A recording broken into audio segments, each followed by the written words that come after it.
মাছের কথা গল্প শোনাচ্ছে, মাছ খাওয়া যাবে না। আজ আজ যারা পশ্চিমবঙ্গে এসেছে তারা বলছে মাছ খেতে অসুবিধা নেই, বিজেপির প্রার্থী কাতলা মাছ নিয়ে ভোট চাইতে যাচ্ছে। সম্মানিত ভাইরা, আমার বন্ধুরা, যদি আপনি মনে করেন যে বিজেপি আর তৃণমূলের যে আগুন, এই আগুনকে আপনি জ্বালাচ্ছেন, সহযোগিতা করছেন, এটা মাথায় রাখুন।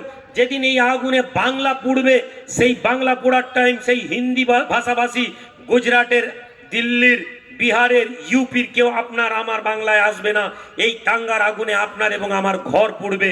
এই ঘর পোড়ার আগে আমাদেরকে এদেরকে নেশাত করে বাঙালির ঐতিহাসিক বাংলাকে আমাদেরকে জাগিয়ে তুলতে হবে, বাংলার অস্তিত্বকে জাগাতে হবে, বাংলার প্রতীক জাতীয় উন্নয়ন পার্টিকে আমাদেরকে সমর্থন করতে হবে। আপনাকে করতেই হবে। একথা আমি রেকর্ড করে নিন, একথা আপনি চালিয়ে রেখে দিন। আপনি আজ বুঝতে পারবেন না, এটা অন্য কথা। আজকে আপনি আমার মাথার টুপি দেখে, আমার জামা দেখে আপনি মনে করছেন আমি একটা কোনো জাতির হয়ে কথা বলছি। এই টুপি আর এই মাথায় টুপি দিয়ে যদি নিজের জন্য ভাবতাম, আমার জাতি মনে করছে আমি বিজেপির কথা বলছি, আমার জাতির লোক মনে করে বিজেপির হয়ে কাজ করছি। আপনি মনে করছেন আপনি এবারটা পাকিস্তান বানাতে যাইছে, আপনার বিজেপির নেতা এসে বলছে মোল্লারা এক হয়ে যাচ্ছে, আমাদেরকে এক হতে হবে। আমি না তো মোল্লাদেরকে এক হতে বলি, না তো হিন্দুদেরকে এক হতে বলি। আমি বলি বাঙালি তোমরা এক হও, বাংলার আলোয় বাংলার সংস্কৃতিকে বাঁচানোর জন্য সবাইকে একসাথে কাজ করতে হবে, এই অঙ্গীকার নিতে হবে। আলফা হাজি সাহেব, আলফা লায়েক সাহেব, তার কর্মচারী হিন্দুরা, কোনোদিন তো তার মনে হয়নি যে মোল্লা লোক। আলফা সাহেবের পাওনাদার হিন্দু লোক, ব্যবসায়ী, তিনি মাল নেন হিন্দু লোকের কাছে, মহাজন হিন্দু লোক। কোথাও তো ধর্ম কোথাও নষ্ট হয়নি ভাই। তাহলে কারা আমাদের মাঝে এই কথাগুলো বলছে? আপনি কি একবারও ভাববেন না 23 তারিখ জাতীয় উন্নয়ন পার্টির এই প্রচেষ্টাকে আপনার সহযোগিতা করতে হবে? একজন লোক, একজন মানুষ, একজন লোক চেষ্টা করুন একজন মানুষকে কনভিন্স করাতে। বাঙালি হিসেবে আমরা কাজ করতে এসেছি। বাঙালির অস্তিত্ব, বিদ্যাসাগরের বাংলা, মেদিনীপুরের বিদ্যাসাগরের মেদিনীপুর, শহীদ মাতঙ্গিনীর মেদিনীপুর, এই মেদিনীপুরকে যদি আমরা ওই লোকেদের হাতে তুলে দিই যারা ধর্মের বেড়া জালে সিপিএম এবং তৃণমূল এবং বিজেপি এই দুই দলে যে গল্প খেলছে, এই গল্প কিন্তু আপনি আমি যদি পাদে পা দিই ভাইরা, আমার সমাজ নষ্ট হয়ে যাবে। 79 থেকে 80% পূর্ব মেদিনীপুর জেলায় শিক্ষিত, কোনো পরিসংখ্যান বলে 89% মেদিনীপুরের ছেলেমেয়েরা শিক্ষিত। কি আশ্চর্য একটি জেলা, যেটা গোটা রাজ্যের সবচেয়ে বেশি শিক্ষিতর হার কোথায়? পূর্ব মেদিনীপুর জেলা। ডেটা দেখতে হবে। যেখানে আমরা 90% ছেলেমেয়েরা পড়াশোনা করেছি, সেই সমাজের ছেলেরা এই জন্য একটা রাজনৈতিক দলকে ভোট দিবে, তারা বলছে যে হিন্দু রাষ্ট্র গঠন হবে। এজন্য একটা দল ছেলে তোমরা ভোট দিবে যে বলবে যে বিজেপি এসে যেতে পারে, এই জন্য। তাহলে তোমাদের শিক্ষার দাম কি হলো? শিক্ষার মূল্য কি হলো? এই ভোট আমাদের শিক্ষার আঙিনায় আমরা এই ভোট দিব। এই ভোট আমরা প্রমাণ করব। যত যেই বিরোধিতা করুক, আমরা আমাদের এই ভোটের দিনে আমরা নিঃশব্দে আমাদের ভোটটা আলফাজুদ্দিন লায়েক সাহেবের উদ্দেশ্যে, তার সিম্বলে আপেল চিহ্ন, 6 নাম্বার আপেল চিহ্ন, 6 নাম্বারটা মুখস্থ করুন। ঘুমানোর মধ্যে 6 নাম্বারের কথা, 6 নাম্বার, 6 নাম্বার, 6 নাম্বার। নিদ্রা জাগরণে, স্বপ্নে জাগরণে, যেখানে যখন 6 নাম্বার, এবং এই 6 নাম্বারের হুইসপারিং ক্যাম্পেনিংটা শুরু করুন। আর একটা কথা বলবো, বামেদেরকে দিয়ে ভোটটা নষ্ট করবেন না।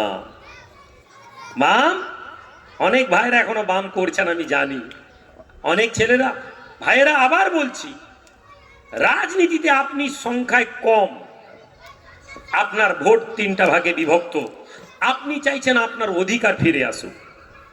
4টা কথা, সংখ্যায় কম, বিভক্তি, আপনি চাইছেন অধিকার পান, এইগুলো কোনোটা একসাথে হয় না।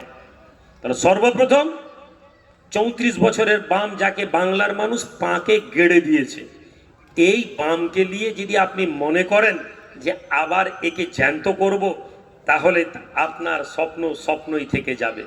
এই বাম যারা আগে বলেছিল আগে রাম পরে বাম, এ কথা তারা বলেছে, আজকে সেই বাম চিন্তিত হয়ে গিয়েছে, আগে রামের ভোটটা বামে ফিরুক, তারপর না হয় মোল্লার ভোট ফিরবে। এখন এই ভোটে বামের ভোট বলে কিছু থাকবে না। সংখ্যালঘু মানুষের পক্ষ থেকে যেন ভোট নষ্ট না হয়, নোটায় টিপে দেবেন, তবুও কমসে কম মানসিক শান্তি হবে যে কোনো চোরকে ভোট দিনি, কোনো ডাকাতকে ভোট দিনি। কিন্তু যদি বামে ভোট দেন, ওই ভোটটা শুধু নষ্ট হলো না, তৃণমূল এবং বিজেপিকে সহযোগিতা করে দিলেন আপনি। এটা মাথায় রাখুন। আপনিও জানেন যে আপনি ভোটে জিতবেন না, আপনার পার্টি জিতবে না, তাহলে আপনার ভোট যদি আজকে আপনার এলাকায় নতুন জাতীয় উন্নয়ন পার্টি এসেছে, ওই ভোটটা যদি পড়তো, অন্তত পক্ষে তৃণমূল এবং বিজেপির বিরুদ্ধে আপনি লড়াইয়ে ছিলেন, এটা আপনি নিজেকে বলতে পারবেন। আপনি বলতে পারবেন যে আমি তৃণমূল বিজেপির লড়াইয়ে সামিল হয়েছি।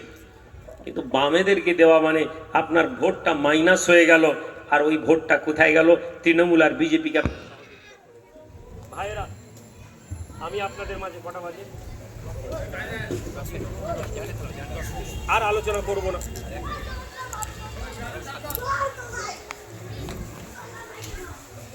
করা হয়েছে